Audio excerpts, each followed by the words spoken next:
घेतला तर आपण हा कार्यक्रम इथे यशस्वी करू आणि त्या निमित्ताने मुंडे साहेबांनाही वेगळा अशा काहीतरी कार्यक्रमाचाही आम्हाला अनुभव देता येईल. एक संपादिका म्हणून मी त्यांना निमंत्रण दिलं आणि एक मुलगी म्हणून खूप आग्रहही केला आणि त्यांनी तात्काळ मला वेळ दिली, त्याच्याबद्दल धन्यवाद. पण आता मी जो हा संपादनाचा अनुभवाविषयी मी जे बोलायला जाणार आहे, तर माझ्या वडिलांनी मला नेहमीच हे शिकवलं की यशाची शिखरं गाठून मनाची उंची गाठता येत नाही, तर मनाची उंची वाढवून यशाची शिखरं गाठता येतात. आणि या संस्कारात वाढली असल्यामुळे मी माझ्या बाबांनी शून्यापासून निर्माण केलेलं विश्व लोकांसमोर मला ठेवायचंय आणि हे अतिशय लहान वयापासून माझी आवड होती. मी अगदी 8-10 वर्षाची असल्यापासून मला बाबांच्या फोटोंना बघण्याची आवड होती. जेव्हा मी मोठी झाले 7वी-8वीच्या वर्गात वगैरे तेव्हापासून बाबांची फोटो कलेक्ट करणं हा मला एक छंद धरला होता. कारण राजकारणात प्रत्येकाच्या घरी मुलांना आपल्या पित्याविषयी असाच नक्की आदर असेल असं मला वाटायचं. पण याचबरोबर एक अतिशय देखणा आणि उमदा असा राजकारणी म्हणून खूप बोटावर मोजण्या एवढे लोक आहेत आणि माझे वडील त्याच्यातले एक आहेत असाही मला अभिमान वाटायचा. आणि म्हणून मी फोटो जमा करायला लागले तेव्हा फोटो बायोग्राफी, कारण मराठी माध्यमातून मी शिकली, फोटो बायोग्राफी हा शब्द सुद्धा मला माहित नव्हता की बाबांना आपण मोठं झाल्यावर असं काहीतरी प्रेझेंट करायचं ज्याला मी स्वतः अल्बम असं संबोधायचे. जेव्हा मी मोठी होत गेले, राजकारणातले बाबा बघत गेले, लोकांमधले बाबा बघत गेले, संघर्ष करताना यश मिळवत गेलेले बाबा बघत गेले, अनेक टप्प्यातनं मी त्यांना पाहिलं. लोकांनी त्यांना विरोधी पक्ष नेता म्हणून पाहिलं असेल, लोकांनी त्यांना एक यशस्वी गृहमंत्री म्हणून, उपमुख्यमंत्री म्हणून पाहिलं असेल आणि आज लोकसभेतील उपनेता म्हणून पाहिलं असेल. पण त्यांच्यात आत असलेला एक हळवा पिता असेल, त्यांच्यात असलेला एक खंबीर असा घरातला एक कुटुंब प्रमुख असेल, एक मित्रासारखा असणारा सासरा असेल, एका नातवावर जीवापाड प्रेम करणारा आजोबा पण असेल, हे सर्व जवळून मी पाहिलेलं आहे. आणि हे सगळं सुद्धा जे लोक मुंडे साहेबांना प्रेम करतात त्यांच्यासाठी पण हा एक चांगला चित्रमय प्रवास आहे. आणि जे मुंडे साहेबांना जाणू इच्छितात, त्यांच्या लोकनेत्या पलीकडच्या इमेजला पारखू इच्छितात, यांच्यासाठी पण हा अतिशय चांगला असा चित्रमय प्रवास त्यांना बघायला मिळेल. मुंडे साहेबांचं आम्ही जेव्हा हे संपादन केलं, यामध्ये आम्ही जनरली फोटो बायोग्राफीमध्ये लिखाणाचं काम कमी असतं, पण आम्ही याच्यामध्ये सेक्शन नोट्स घेतल्या जेणेकरून लोकांनी एखादं सेक्शन उघडलं तर त्या सेक्शन पुरतं त्यांना पूर्ण माहिती मिळेल असा काहीतरी वेगळा आम्ही प्रयोग याच्यामध्ये केलाय.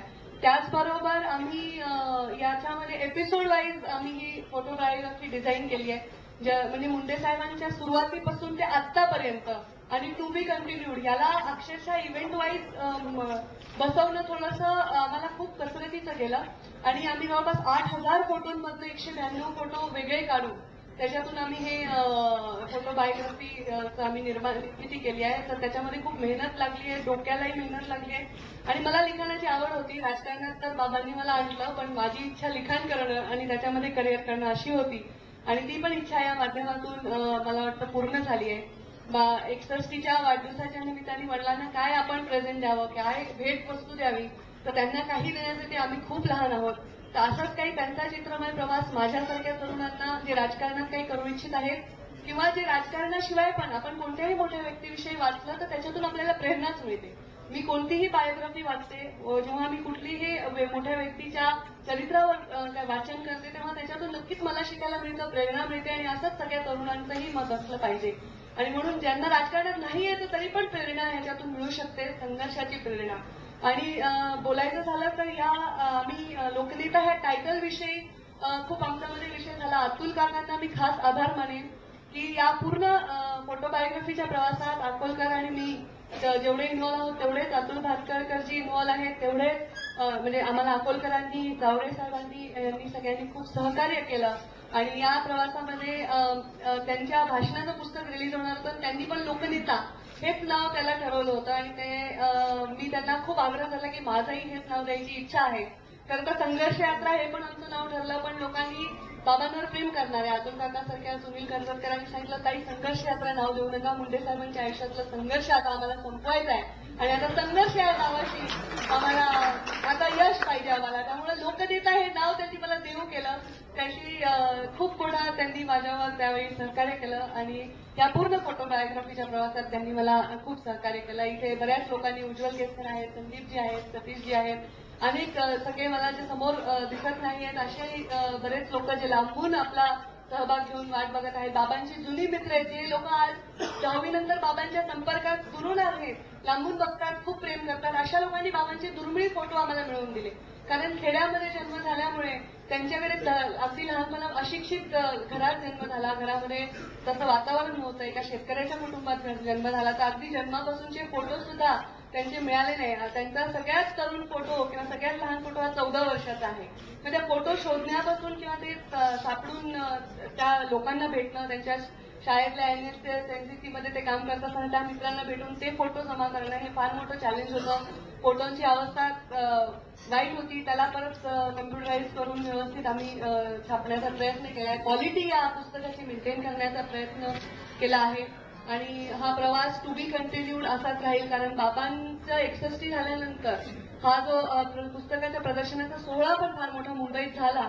आदरणीय अडवाणीजींच्या हस्ते आम्हाला हे ह्याचं अनावलोकन करण्याचा एक संधी मिळाली. पण नंतर इतक्या घटना घडल्या की मला असं वाटलं की हे अधुरं आहे, याला पार्ट 2 करायलाच पाहिजे. कारण अनेक ठिकाणी अनेक गोष्टी घडत गेल्या. अनेक मुंडे साहेबांच्या म्हणजे माझ्या बाबांच्या करिअरमध्ये आणखी अजून पाडावर यायचे आहेत आणि ईश्वरचरणी हीच प्रार्थना करते की त्यांच्यासारख्या लोकनेत्याला दीर्घायुष्य लाभो आणि त्यांच्याच केवळ त्यांचा जो फोटो आहे त्याच्याचमुळे ही फोटोबायोग्राफी यशस्वी आहे. त्यांचं चरित्र आहे म्हणूनच ती यशस्वी आहे आणि त्यांच्यामुळेच त्यांच्यावर प्रेम करणाऱ्या सहकाऱ्यांचं मला सहकार्य लाभलंय, त्याबद्दल परत एकदा धन्यवाद. आपल्या अतिशय कर्तृत्व संपन्न अशा वडिलांची फोटोबायोग्राफी तयार करणं ही एखाद्या कन्येसाठी निश्चितच अतिशय अभिमानाची आणि तितकीच भावनिक अशी सुद्धा गोष्ट असते. धन्यवाद पंकजाताई इतक्या सुंदर भाषणाबद्दल. समारंभातल्या महत्वाच्या भागाकडे आपण आलो आहोत. या फोटोबायोग्राफीच्या दोन्ही आवृत्तींचं लोकार्पण आता इथे होणार आहे. मी पंकजाताईंना विनंती करते की त्यांनी या दोन्ही प्रती लोकार्पणासाठी गोपीनाथजी यांना सादर करा. खाली बसा.